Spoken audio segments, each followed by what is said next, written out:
नमस्कार, आप देख रहे हैं भारत एट 7। आपके साथ मैं हूं पराक्रम सिंह शेखावत। बताएंगे आपको राज्यवार खबरें। शुरुआत सुर्खियों के साथ।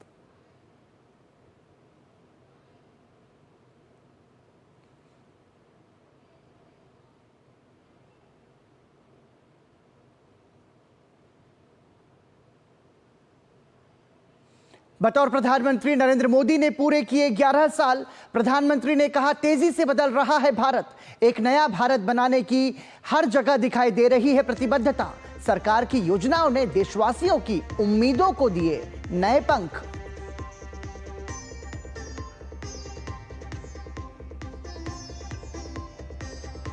मोदी सरकार 3.0 की वर्षगांठ पर जेपी नड्डा ने गिनाई उपलब्धियां। कहा, साहसिक फैसले लेने वाली सरकार ने पेश की पारदर्शिता की नई मिसाल। पिछले 11 वर्षों में हम सबका साथ, सबका विकास, सबका विश्वास, सबका प्रयास के मंत्र को लेकर बढ़े हैं आगे। मोदी सरकार के 11 साल पूरे होने पर भाजपा मुख्यालय में लगाई गई प्रदर्शनी। सरकार के कार्यों का लेखा जोखा प्रदर्शित। भाजपा अध्यक्ष जेपी नड्डा ने किया प्रदर्शनी का उद्घाटन।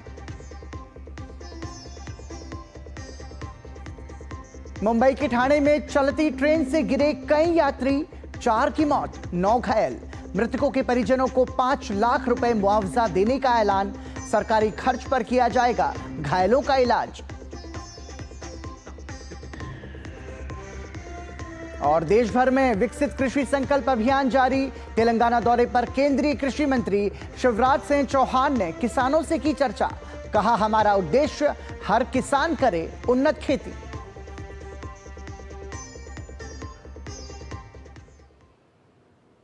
और सुर्खियों के बाद खबरों पर नजर डालेंगे विस्तार से। सबसे पहले बात करेंगे हिमाचल प्रदेश की। केंद्र की एनडीए सरकार को सत्ता में आए 11 साल पूरे हो गए हैं। इस दौरान केंद्र सरकार द्वारा कई जनहितैषी योजनाएं जनता के लिए लाई गई हैं। इसी में प्रधानमंत्री आवास योजना भी शामिल है, जिसका लाभ देश भर के साथ साथ हिमाचल प्रदेश के लोग भी उठा रहे हैं। देखिए ये खास रिपोर्ट।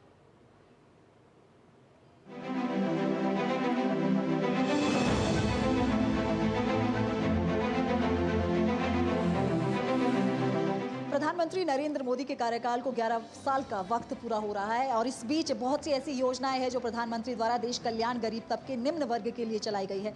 उन्हीं में से एक है प्रधानमंत्री आवास योजना, जिसके तहत 2.0 वर्जन जो है वो चल रहा है। और इसके तहत प्रधानमंत्री का सपना है कि इसमें 2,95,00,000 आवास जो है वो लोगों को बनाकर आवंटित किए जाए। इसके तहत हिमाचल प्रदेश में भी 11 सालों में अब तक 1,06,000 के करीब मकान जो है इस योजना के तहत आवंटित किए गए हैं।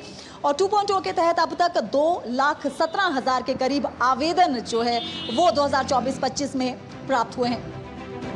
साल 2015 में प्रधानमंत्री नरेंद्र मोदी द्वारा प्रधानमंत्री आवास योजना की शुरुआत की गई थी।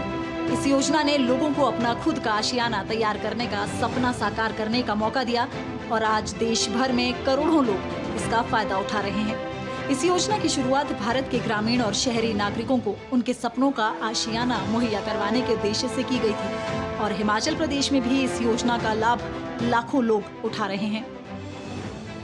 योजना के तहत हिमाचल प्रदेश में अब तक पिछले 11 वर्षों में 1,06,000 आवास आवंटित किए गए हैं।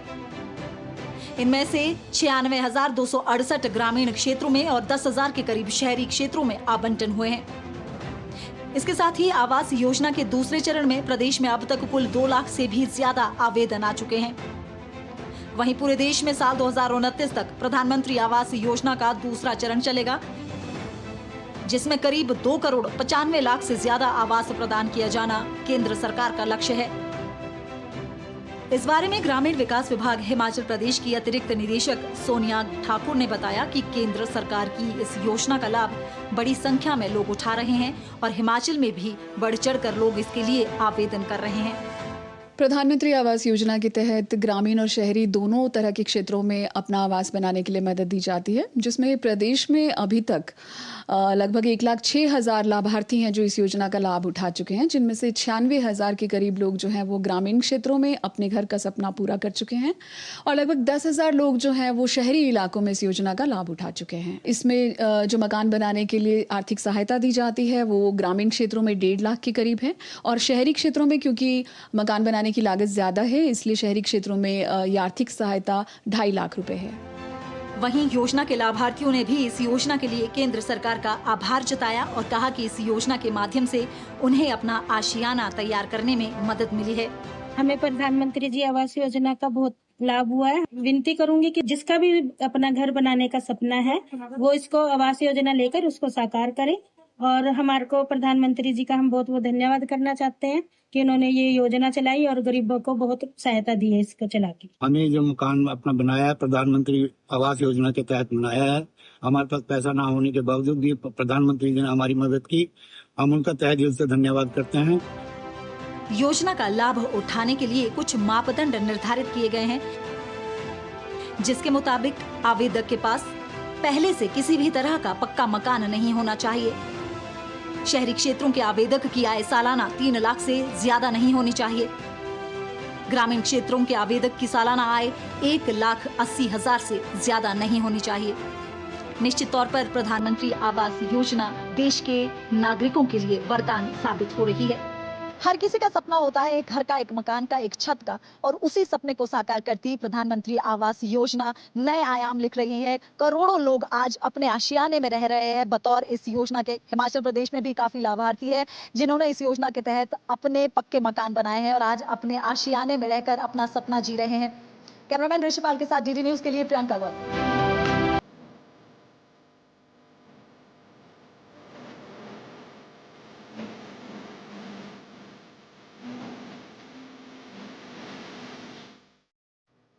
और आइए हिमाचल प्रदेश के बाद रुख करेंगे बिहार राज्य का। बिहार में डबल इंजन की सरकार राज्य के विकास के लिए पूरी तरह से रफ्तार में है। राज्य के ढांचागत विकास को नया आयाम देने की दिशा में बड़ा कदम उठाया गया है। केंद्र की मदद से राज्य में कई नई सड़क और पुल की परियोजनाओं को मंजूरी मिली है। बड़ी बात यह है कि 4 लेन सड़क और पुल निर्माण को रिकॉर्ड 24 महीने में पूरा करने का लक्ष्य रखा गया है। समस्तीपुर जिले में 4 लेन सड़क और पुल निर्माण को केंद्र सरकार ने दी मंजूरी। 24 महीनों में पूरा होगा निर्माण। 58.60 करोड़ रुपए होंगे खर्च। मगरदही घाट से मुक्तापुर तक 4 लेन सड़क और पुल निर्माण। परियोजना समस्तीपुर और दरभंगा के बीच परिवहन को बनाएगी सुगम। बाढ़ से सुरक्षा और तटवर्ती क्षेत्रों में बचाव कार्य के लिए 2 परियोजनाओं को स्वीकृति। बिहार के समस्तीपुर के लोगों को जल्द ही केंद्र सरकार और बिहार सरकार की तरफ से बड़ी सौगात मिलने जा रही है। मगरदही घाट से मुक्तापुर तक 4 लेन सड़क व पुल निर्माण के लिए केंद्र सरकार से स्वीकृति मिल गई है। केंद्र सरकार से राष्ट्रीय उच्च पथ संख्या 322 पर मथुरापुर से मुक्तापुर आरोबी तक कुल 2.056 किलोमीटर लंबी सड़क को 4 लेन में तब्दील करने और बूढ़ी गंडक नदी पर 200 मीटर लंबे नए HLRCC पुल के निर्माण की महत्वाकांक्षी परियोजना को मंजूरी मिल गई है। इसके लिए मंत्रालय द्वारा 58.60 करोड़ रुपए की प्रशासनिक एवं वित्तीय स्वीकृति भी दी गई है। बिहार के सड़कों को जिस प्रकार से केंद्र का लगातार सहयोग मिल रहा है, पहले भी माननीय प्रधानमंत्री जी ने जितनी घोषणाएं की थी, खास करके PM पैकेज के अंतर्गत, उसमें भी सभी योजनाओं को आगे बढ़ाया गया। 3 योजनाएं उसमें स्वीकृति की प्रतीक्षा में थी। उन 3 योजनाओं को भी इस वित्तीय वर्ष के कार्य योजना में शामिल कर लिया गया है। यानी प्रधानमंत्री के पैकेज की संपूर्ण योजनाएं अब हमारे स्वीकृति हो चुकी है। उसको हम लोग तेजी से काम चल रहा है। कई में अलग अलग स्तर की प्रगति का रिपोर्ट है। इसके साथ ही केंद्र सरकार राज्य में बाढ़ से होने वाली तबाही को रोकने के लिए कई स्तरों पर तैयारी कर रही है। इसके तहत बेगूसराय और पटना जिला में बाढ़ से सुरक्षा व तटवर्ती क्षेत्रों में बचाव कार्य के लिए 116.04 करोड़ रुपए की 2 परियोजनाओं को स्वीकृति मिली है। इसके अलावा बेगूसराय जिला में हसनपुर बनिया से सगुरी तक 8.330 किलोमीटर लंबाई में नए तटबंध के निर्माण के लिए 59.98 करोड़ रुपए स्वीकृत हुए हैं। तो मुख्य रूप से था कि रक्सौल हल्दिया और गोरखपुर सिल्लीगुड़ी एक्सप्रेसवे, ये दोनों एक्सप्रेसवे पर पूरी तरह से सरकार NHAI ने इसको सहमति दे दी। उसका अलाइनमेंट फाइनल हो चुका है और बहुत जल्द वो DPR के दृष्टि से अब आगे बढ़ेगा। प्रधानमंत्री नरेंद्र मोदी ने बिहार के लोगों से 2 नए एक्सप्रेसवे का वादा किया था। रक्सौल हल्दिया और गोरखपुर सिलीगुड़ी एक्सप्रेसवे, दोनों एक्सप्रेसवे को पूरी तरह से NHAI ने सहमति दे दी है। बहुत जल्द इसका DPR भी तैयार किया जाएगा। पटना से DD न्यूज के लिए मधुरेश नारायण की रिपोर्ट। और बिहार के बाद अब रुख करते हैं राजस्थान का। राजस्थान में अब गर्मी एक बार फिर अपने तेवर दिखाने लगी है। पश्चिमी विक्षोभ के असर के खत्म होने के बाद जून के दूसरे सप्ताह में राजस्थान में गर्मी का प्रकोप तेज हो गया है। भीषण गर्मी ने आमजन के दिनचर्या पर भी असर डालना शुरू कर दिया है। तेज गर्मी और लू ने लोगों को बेहाल कर दिया है। राजस्थान में गर्मी दिखाने लगी तेवर। राजस्थान में हीट वेव का अटैक। राजस्थान के कई जिलों में लू का प्रकोप जारी। राजस्थान के कई जिलों में जारी किया गया येलो अलर्ट। मौसम विभाग के मुताबिक पश्चिमी राजस्थान के अधिकांश भागों में आगामी एक सप्ताह मौसम शुष्क रहने व हीट वेव का दौर जारी रहने की प्रबल संभावना है। गंगानगर, हनुमानगढ़ जिलों में आगामी 2-3 दिन अधिकतम तापमान 47 से 48 डिग्री और तीव्र हीट वेव की प्रबल संभावना है। प्रचंड गर्मी से लोग अपने घरों में रहने को मजबूर हैं और जो लोग किसी काम से भी निकल रहे हैं उनके लिए ठंडे पेय पदार्थ भी सहारा बने हुए हैं। बाजारों में सन्नाटा है, पर पानी के स्टॉल्स पर भीड़ उमड़ रही है। बचाव, घर से बाहर ना निकलें, खुद का बचाव रखें। और गर्मी ने तो बुरा हाल कर रखा, 2-3 दिन से परेशान हुए हैं। गर्मी तो बहुत आई, लस्सी पतली करके पी लेते हैं, गर्मी घट लगती है। ये खेत में जाते हैं, तड़के 5 बजे जाके ठंडे ठंडे आके आ जाते हैं। बीकानेर संभाग व आसपास के क्षेत्रों में अगले 2 से 3 दिन के दौरान तेज धूल भरी हवाएं 30 से 40 किलोमीटर प्रति घंटे से चलने की संभावना है। बीकानेर में भी लोग गर्मी से काफी परेशान हैं। बीकानेर की हालत पहले से ज्यादा खराब हो चुकी है गर्मी को लेके, तो घर के अंदर ही रहे, ज्यादा से ज्यादा ठंडी चीजें पीते रहे, छाछ, लस्सी और बाकी बिना काम के बाहर ना निकले सुबह 11 बजे से लेकर 4 बजे तक। बीकानेर का तापमान आजकल बहुत ज़्यादा बढ़ रहा है और अपने को बेफालतू घर से बाहर जाना नहीं है और बाहर निकलें तो ORS घोल लेके या विटामिन C गोली होती है वो लेके निकलिए। अगर पूर्वी राजस्थान की बात करें तो मौसम विभाग के मुताबिक पूर्वी राजस्थान में भी कहीं कहीं हीट वेव व उष्ण रात्रि का दौर आगामी 3 से 4 दिन जारी रहने, साथ ही मौसम शुष्क रहने की संभावना है। इसमें 2-3 दिन से इतनी सारी गर्मी पड़ रही है, टेम्परेचर 45 के पार पहुंच गया है। लोग इतने परेशान हो रहे हैं कि कहीं ये शिकंजियाँ हैं, जूस है, इससे अपना जीवन पालन कर रहे हैं। 45-40 से ज़्यादा डिग्री में गर्मी पड़ रही है और काम के लिए तो निकलना पड़ता है, पर क्या करें, 11 बजे के बाद रास्ता भी बंद हो जा रही हैं। मौसम केंद्र जयपुर ने गर्मी और लू का 9 जिलों में येलो अलर्ट जारी किया है, जबकि 2 जिलों में लू का ऑरेंज अलर्ट जारी किया गया है। राजस्थान में गर्मी का दौर थमने का नाम नहीं ले रहा है। जहां एक और लगातार तापमान में वृद्धि देखी जा रही है, तो वहीं दूसरी ओर हीट वेव से आम जनजीवन प्रभावित नजर आ रहा है। मौसम विज्ञान केंद्र द्वारा ये अंदेशा लगाया गया है कि जो मॉनसून है वो 20 जून के आसपास ही राजस्थान में प्रवेश करेगा। कैमरामैन हनुमान जायसवाल के साथ में लक्ष्य आर्य, DD न्यूज जयपुर। और इसी के साथ फिलहाल रुक रहे हैं एक छोटे से ब्रेक के लिए, लेकिन ब्रेक पर जाने से पहले आपको लिए चलते हैं महाराष्ट्र के गढ़चिरौली में। आपको बता दें कि महाराष्ट्र के नक्सल प्रभावित गढ़चिरौली जिले में हाल ही में एक भावनात्मक और उम्मीद से भरी तस्वीर सामने आई है। यहां 13 हार्डकोर नक्सलियों ने न सिर्फ आत्मसमर्पण किया, बल्कि हिंसा का रास्ता छोड़ते हुए सामूहिक विवाह समारोह में सामाजिक जीवन की नई शुरुआत की है। देखिए DD न्यूज संवाददाता सोमेश पटेल की महाराष्ट्र के गढ़चिरौली जिले से ये ग्राउंड रिपोर्ट। गढ़चिरौली में लाल सलाम पर ठोकी गई आखिरी कील। लक्ष्य मार्च 2026 तक नक्सलवाद को खत्म करना। मुख्यमंत्री की मौजूदगी में नक्सलियों ने हथियार के साथ किया समर्पण। 13 पूर्व नक्सलियों का सामूहिक विवाह समारोह भी किया गया आयोजित। मुख्यमंत्री भी हुए शामिल और नव दंपतियों को दी नव जीवन की शुभकामनाएं। महाराष्ट्र के गढ़चिरौली का यह वही इलाका है जहां कभी जंगलों में माओवादियों की धमक, बारूदी सुरंगें और पुलिस मुठभेड़ की खबरें आम थी, लेकिन अब हालात बदल रहे हैं। अब यहां बंदूक की आवाज की जगह शहनाइयों की गूंज सुनाई दे रही है। इस सामूहिक विवाह समारोह में मुख्यमंत्री देवेंद्र फडणवीस के साथ प्रशासनिक और पुलिस अधिकारी भी मौजूद रहे। उन्होंने न सिर्फ इन नवदंपतियों को आशीर्वाद दिया, बल्कि यह भरोसा भी दिलाया कि समाज उन्हें पूरी तरह से स्वीकार करता है अगर वे शांति और संविधान की राह पर चलने का वादा करें। महाराष्ट्र के मुख्यमंत्री देवेंद्र फडणवीस ने कहा कि माओवादियों के आत्मसमर्पण के बाद उन्हें हर संभव सहायता और रोजगार उपलब्ध कराना महाराष्ट्र सरकार की प्राथमिक नीति है। पुनर्वास के जरिए मुख्यधारा में लाने का प्रयास विकास और विश्वास की नीति पर आधारित है। एक प्रकार से जो लोग जंगल के अंदर हथियार लेकर संघर्ष कर रहे थे, भारत के संस्थानों के प्रति संविधान के खिलाफ आचरण कर रहे थे, उन्होंने न केवल संविधान की मुख्यधारा में आने का फैसला किया और अब वो फैसला करने के बाद एक आम नागरिक की तरह वैवाहिक जीवन में वो लोग अभी प्रवेश कर रहे हैं। महाराष्ट्र सरकार की पुनर्वास नीति के तहत आत्मसमर्पण करने वाले नक्सलियों को न सिर्फ सुरक्षा दी जा रही है, बल्कि उन्हें शिक्षा, रोजगार, आवास और आर्थिक मदद जैसे मूलभूत सुविधाएं भी दी जा रही हैं।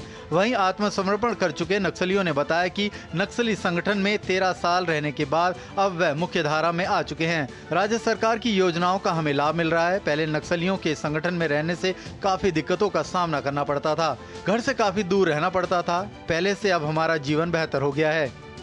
पहले के जीवन में तो जंगल में रहते समय में बहुत समस्या था। अभी क्योंकि हम आत्मसमर्पण पॉलिसी के तहत हम सरेंडर किए हैं, उसके हिसाब से हमको जब अभी तक सरकार ने, पुलिस प्रशासन ने कोई हमको दिक्कत नहीं किया गया। हमको अभी तक अच्छा देख रही है पुलिस प्रशासन ने, सभी तरीके से हमको अच्छा देख रही है। यह सिर्फ पहली एक खबर नहीं है, बल्कि एक उदाहरण है उस बदलाव का जो तब मुमकिन होती है जब नीति, नियत और निष्कलंक प्रयास एक दिशा में चलते हैं। गढ़चिरौली अब लाल आतंक से नहीं, बल्कि नई सोच, नए रिश्तों और शांति की पहल से पहचाना जाना चाहता है। यह कहानी बताती है कि अगर हाथों से बंदूक छूटे तो उन्हीं हाथों से जीवन की सबसे खूबसूरत इबारत भी लिखी जा सकती है। महाराष्ट्र के नक्सल प्रभावित गढ़चिरौली जिले से एक बड़ी और भावनात्मक तस्वीर देखने को मिली है। जिन हाथों में कभी बंदूक थी, उन्हीं हाथों में अब जीवन साथी का हाथ थामकर नए जीवन की शुरुआत की है। राज्य सरकार की पुनर्वास नीति और सुरक्षा बलों की सतत कोशिशों का असर है कि 13 हार्डकोर नक्सलियों ने हिंसा का रास्ता छोड़कर समाज की मुख्य धारा में लौटने का फैसला किया है। अपने सहयोगी प्रशांत और कमलेश के साथ सोमेश पटेल, डीडी न्यूज, गढ़चिरौली, महाराष्ट्र। और आइए अब बात करते हैं विकसित कृषि संकल्प अभियान की।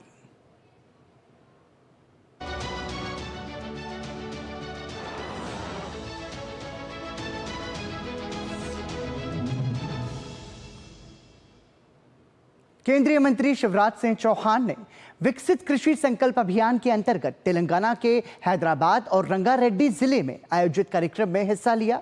अपने दौरे के दौरान केंद्रीय कृषि मंत्री ने रंगारेड्डी जिले के मनसनपल्ली गांव और रामचंद्रगुड़ा गांव में किसानों से बातचीत की। शिवराज सिंह चौहान ने बताया कि मोदी सरकार के कार्यकाल में खेती में जबरदस्त प्रगति हुई है।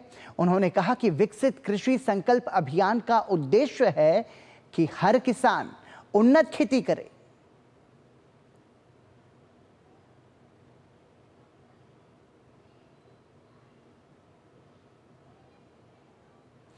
और अभिनव उन्नति हुई है, जबरदस्त प्रगति हुई है। उनके कार्यकाल में 44% से ज्यादा कृषि का उत्पादन बढ़ा है। हमारा विकसित कृषि संकल्प अभियान का उद्देश्य यही है कि हर किसान उन्नत खेती करे, उत्पादन बढ़ाए, लागत घटाए, अलग अलग चीजें पैदा करे कई, ताकि उसकी आमदनी बढ़े और खेत के अन्न के भंडार भरे। और आइए अब बात करते हैं उत्तर प्रदेश के अयोध्या की। रामनगरी अयोध्या आने वाले देश दुनिया के पर्यटकों को अब 1.5 एकड़ के विस्तृत क्षेत्र में पुष्प वाटिका की बड़ी सौगात मिलने जा रही है।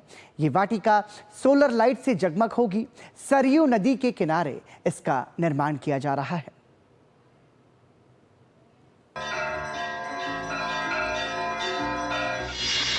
अयोध्या में सरयू नदी के किनारे बन रही है भव्य पुष्प वाटिका। देश दुनिया के पर्यटक कर सकेंगे पुष्प वाटिका का दीदार। श्रद्धालुओं को धार्मिकता के साथ साथ पर्यटन का भी मिलेगा अनुभव। 1.25 एकड़ में किया जा रहा है भव्य पुष्प वाटिका का निर्माण। पुष्प वाटिका में सोलर से होगी टोटल लाइटिंग। सरयू तट की प्राकृतिक छटाओं के बीच भगवान श्री राम की नगरी की सुखद अनुभूति। रामनगरी अयोध्या में अब आने वाले पर्यटकों को पुष्प वाटिका की बड़ी सौगात मिलने जा रही है। सरयू नदी के किनारे पुष्प वाटिका का निर्माण किया जा रहा है। 5 जून को राजा राम की प्राण प्रतिष्ठा व अंतर्राष्ट्रीय पर्यावरण दिवस के मौके पर अयोध्या पहुंचे सीएम योगी आदित्यनाथ ने इस पुष्प वाटिका में पौधारोपण भी किया था। पुष्प वाटिका के निर्माण की जिम्मेदारी garden glory of India Delhi की कंपनी को दिया गया है। सरयू किनारे बने इस पुष्प वाटिका में 9 ग्रह के भी दर्शन करने को मिलेंगे। सीजनल फ्लावर से स्टार्ट किया गया, तो आगे इसमें केवल इसको पुष्प वाटिका में ही कन्वर्ट किया जाएगा। विभिन्न तरह के गुलाब, विभिन्न तरह की बल्ब के थ्रू फ्यूचर में हम लोग इसको ट्यूलिप गार्डन में कन्वर्ट करेंगे। अयोध्या आने वाले श्रद्धालुओं को अयोध्या में धार्मिकता के साथ साथ पर्यटन का भी अनुभव मिलेगा। इसी उद्देश्य के साथ सरयू के तट पर पुष्प वाटिका का निर्माण किया गया है, जहां श्रद्धालु या पर्यटक शाम के समय पुष्प वाटिका में समय व्यतीत कर सकते हैं। साथ ही धार्मिकता का भी अनुभव नवग्रह पौधों से ले सकते हैं। पानी की पूरी व्यवस्था होगी, शौचालय की व्यवस्था होगी, खान पान की व्यवस्था होगी, अगर पेरीफेल वगैरह होगा, उनकी सुरक्षा की पूरी व्यवस्था होगी, लाइटिंग की पूरी व्यवस्था होगी। तो ये भी एक टूरिज्म प्लेस बने कि आदमी अपने विजिट में ये चीज़ जोड़े कि अगर वो भगवान राम जी के दर्शन करने आया है तो कुछ समय सरयू नदी के आके वो एक अपना टाइम व्यस्त कर। अगर कोई भगवान राम के दर्शन करने के लिए आया है, कुछ समय सरयू के किनारे व्यतीत करे, ऐसी कोशिश इस पुष्प वाटिका में की जा रही है। दीपावली के पहले पूरी व्यवस्था का लक्ष्य लेकर चला जा रहा है। पुष्प वाटिका का निर्माण 1.25 एकड़ में किया जा रहा है। इस वाटिका में लाइटिंग टोटल सोलर से होगी। Bureau report, DD news. और इसी के साथ यहाँ रुक रहे हैं एक छोटे से ब्रेक के लिए, और ब्रेक से जब लौटेंगे तो बात होगी विश्व योग दिवस की। बने रहिए हमारे साथ।